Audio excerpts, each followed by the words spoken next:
Hello everyone, my name is PolishLynx, this is Rising Angels, Reborn. Let's continue and find the answer why Natalie thinks Zuri is innocent. Boom. I can't let my anger at the situation dilute my understanding. Right now, every single piece of evidence suggests that it was Zuri. That fact alone makes me suspect others. Everything just seems too convenient. Even if she hadn't been the last confirmed person in the room, we would have suspected Zuri due to her nature of not watching her surroundings.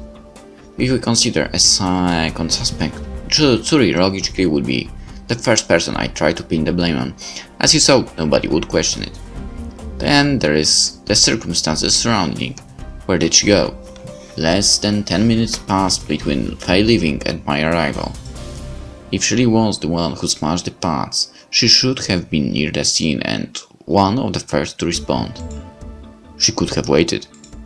Perhaps what also bugs me was her defense. Most criminals would have tried to show an alibi to prove her innocence. Zuri didn't, she just repeated that she didn't do it. It makes me feel she really believes that she didn't do it. Then there is the damage to recovered datapad. I didn't consider this in my anger, but what sort of weird angle would she have had to be at to do that? What about her martial arts? In my lab, I gave her some credit. Besides, there was no other damage to the rest of the room. Do you want to know what I think? I'm letting my emotions blind me, really so, look at it. You're letting yourself be blinded by presumptions now. I fully agree with you, I think Zuri is innocent. Heh? Your analysis of the situation where we could have a true culprit framing Zuri matches my thoughts. You just missed one very important detail though. Oh? As odd as it is for me to be the one to say it, you missed the emotional aspect. Zuri knows the type to lie. She believes that babble about being a real warrior and is almost always truthful. She will dodge questions like no tomorrow, but she has never straight out lied to me. If she says she's innocent, I'm forced to believe her. There's something belittling about being told to look at the psychological aspect of a case by soul. Still, I agree, Zuri seems so open. Lying doesn't fit my picture of her. But if we conclude that Zuri is innocent, we are going to be forced to face another unpleasant fact. Someone destroyed those datapads. They didn't want me looking at what those pictures contained. Pictures? I explained what limited findings I had gathered before my information was ripped away from me. Just like when I first thought about it, the look of worry and irritation crosses his eyes. The report said they were looking into an artifact, not a giant rock. You didn't recognize the language? It was gibberish. I might be able to reproduce some of it from memory, but without the original, we have no idea what it said. Could the shuttles have been dispatched to find a piece of some weapon and the rock was directions? Maybe, if the writing was coordinates, it was done in a prose format. But our problem now is not what was written on them, but why someone decided to destroy that information. What would they gain by thwarting your investigation? To determine the why, we must also determine the who. Our list of suspects is rather large. I have an alibi. It's task Commander Razona. I also highly doubt that you are suspecting this. Of course I'm not smashing my own stuff. Idiot, I was sleeping. You walked in. That's right, he walked in with Faye. Could either of them or Razona have done something when Zuri left, but before getting me, their alibi isn't airtight. That doesn't even discount the possibility of that Razona and Sol are working together because they don't like my mission here. Any presumptions I make now are premature. I need more facts. No matter how strong our bond is or how full I feel about even considering, I need to keep all logical options open. I hate this. I don't want to think ill of Sol or Zuri. I just want to find out what happened to these researchers. Why did someone have to butt in? Why don't you go to talk to Zuri while I try to convince our illustrious commander of why Zuri shouldn't be confined? You'd do that? Of course, Void is a colossal waste of time. Should we say you're emotionally compromised by your feelings towards Zuri and I'm compromised by my friendship with you? What feelings? Idiot! She's a member of this crew and deserves to have our full support. I just meant that you two seem to be friends. You sure seem to be defensive over that, Natalie. You're just cruel. Why are you even helping Zuri anyway? You hate her. It comes with the title of executive officer. Look out for all of your troops, no matter how annoying or how small their lizard brain is. Leader. That's right, your job is to find out the truth. Mine is to make sure it does destroy people in the process. I should get going. I as well. Just don't let her know I'm worried about her, alright? Because people might think you have a heart. Because they need to respect their superior officer. We don't need any more discipline failures on the ship. Sure. Good luck, Saul. Here we are. Hey Zuri, can I come in? Are you going to yell at me more? I wouldn't blame you. You said you didn't do it. And when has anyone believed my innocence? So did? Huh? No way. He did. He told me that the one person on this ship I can always trust to be honest and forthcoming was you. He knows how much you pride yourself on being a warrior. I'm a joke. Don't say that. Not even you considered my side at first. I saw how angry you were at me and I thought... What? Tell me, Zuri, I want to know. There I go again. Screwing up another friendship because I can't be dependable. A real warrior is someone everyone admires, that everyone wishes to be. Nobody wishes to be me. Most people tell me they are glad they aren't me. Funny, right? No. You're so stuffy. It's hilarious. No. Really, imagine working so hard your entire life to live up to an ideal and not even being remotely good at it. Graceful, not blundering. Focused, not distracted. Stoic, not... Zuri turns away from me and sits back down with her hand buried in her arms. I'm not sure if Dream can cry, but I know I repressed one when I see it. I'm sure that I am violating her personal space, but I take a seat on the bed next to her anyway. Her back is just as hard and cold as mine. These blankets do nothing against the cold. What do I say to her? I know what my leadership courses taught me on consoling, but this just doesn't remind me of any of the scenarios we went over. Why do you think that you're so awful? Wait, I didn't mean to call you awful, I meant... It's okay, understand, I'm awful. Damn you, open-ended questions. You aren't helping me. Why do you think you aren't a real warrior? I'm not one, am I? A real warrior wouldn't sit here questioning herself. That's not what I mean. After they demoted me, I should have learned. I should have known I was worthless at anything other than being a grunt, lifting boxes and running around a truck really fast. Shut up! Eh? What I'm trying to say is that you only think you're worthless. You aren't actually that way. But everyone... Screw everyone. A real warrior doesn't care about the opinions of others. She cares about her own opinion of herself. I know, but... But nothing. You are who you want to be. You are who you think you are. How many times must I tell you that? You're driving me crazy.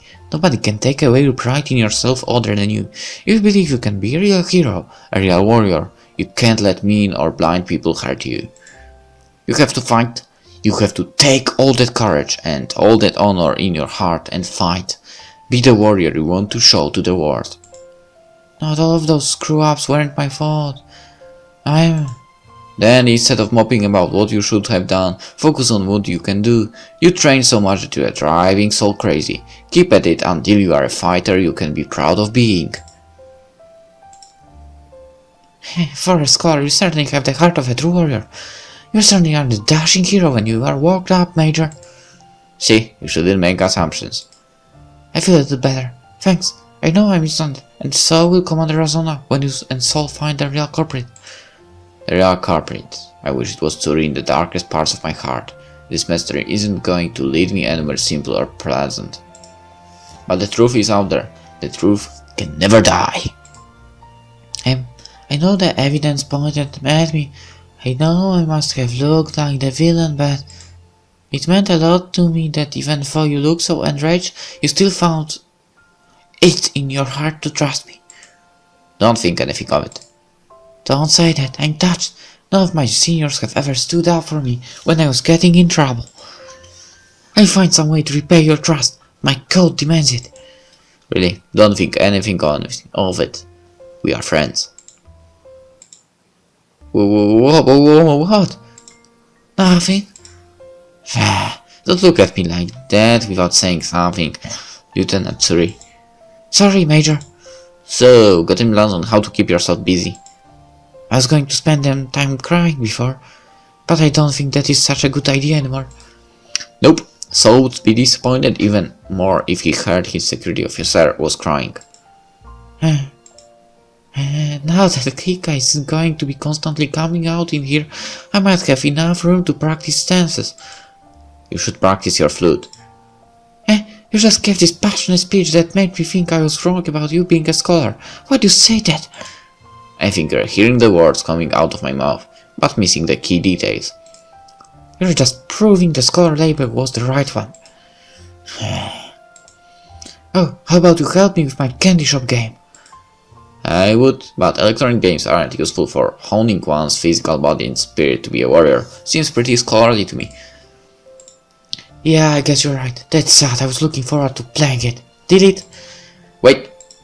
Nope, I'm not. Hey! I take away her datapad before she can commit any sort of heinous crime against her save files. No more innocent data will suffer this day. You can do that. You have almost 20 hours into this game. Think of the characters you've unlocked. I'm not falling prey to things that would seduce me away from the path. Clearly you have. You've played this level 20 times. That's mean. Besides, how are you supposed to trade skills if you delete your game? You were going to teach me your martial arts, remember? Fine. You can stay. You're still going to keep playing it, right? I'm not as strong as I need to be, so I might. Maybe. Okay, don't let yourself give up on something that you find enjoyable. I won't, Eller. I stop by later. I need to go check up on I need to go check up on Saul. Have fun. I'll still be here when you get back.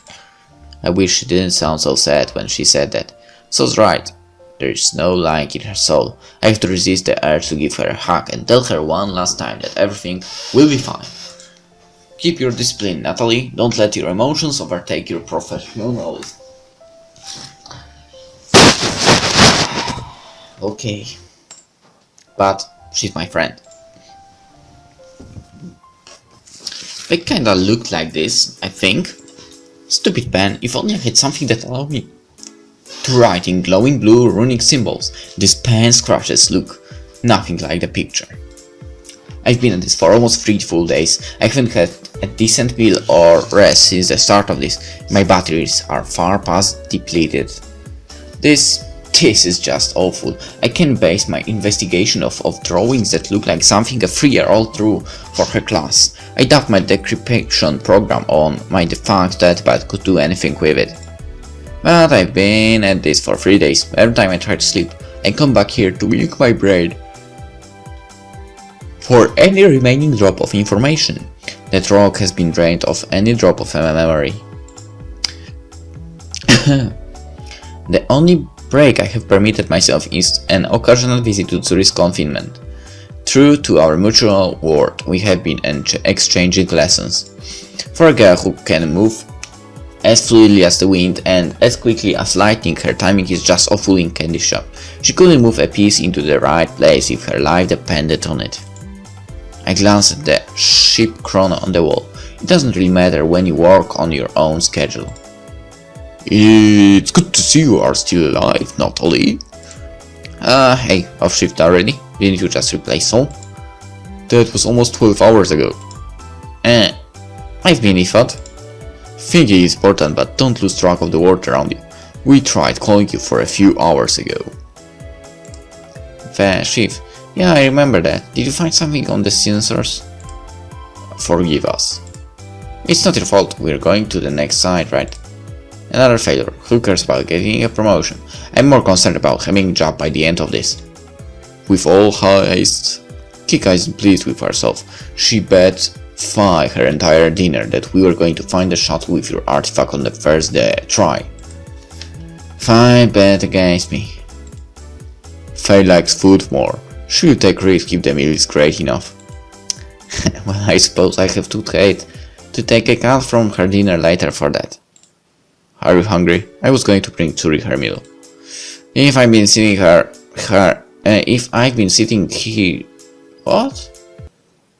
here for 12 hours should be probably. I could use the break. Let me lock up first. Hello, Zuri. There is a bit of commotion as Zuri shuffles something under her blanket and leaps to her feet. I keep telling you to knock, Al. You did not wish invited visitors. You should lock the door. Yeah, no, not. Hi, Zuri. How are you feeling? Same old. It's so boring here. Don't fret. Sol is still trying to get the commander to remove you from being confined to quarters. It still sounds weird hearing Sol and doing something sweet in the same sentence. He really does want to be best for his troops, even the ones who almost knocked him out. Did knock him out twice. What? You walked right into it. I do not think that would be exactly the way he would describe it. How could he describe the incident at all? Touché. So, what did you bring me? Fi felt so sad for you that she wanted to make tonight's dinner extra special. Is her linguine? Sliding next to Alphonse D, with a remarkable precision and haste, Zuri almost seems like when I first met her. Fi's pasta must be something amazing. It is indeed. Nat, we've got to try this. Alphonse distributes the small containers of noodles between us. I move to sit down on Zuri's bed, but she nudges me to the side. Don't sit there. What are you hiding? Eat up. Are you dodging my question? Yeah, now eat up. They are so much better warm than cold. Warriors and their secrets. Alright, let's dig in. The gurgling in my gut reminds me that I forgot to eat again today. I eagerly pop open the lid, not eager to let the rumbling consume my gut further. But the smell that wafts out of my container reminds me of a rotting carcass. The white gloop that covers my noodles makes me feel ill, not excited. I push the noodles around with my fork, for it takes a bit of effort to move that wheat noodles around in the paste. Is this edible? Could this be an attempt to assassinate me? I wonder if I should look into face activities a little closer. Go on, you'll love it. Zuri isn't even touching hers yet. She's watching me, waiting to judge my reaction to this mushy, chalky, slimy grossness. Well, even if this is a joke, I not want to back down. Bottoms up. For a split second I had hoped this was going to prove my initial assumptions wrong. Instead, it proved Sol's assessment of face cooking accurate. It tastes like I just ate a salt shaker and tried to wash it down with bonding glue. How I managed to get a single spoonful down is an act of God. Well, what do you think? It's interesting. And with that thought, let's end the episode here. Hope you enjoyed it and maybe see you in the next one. Bye.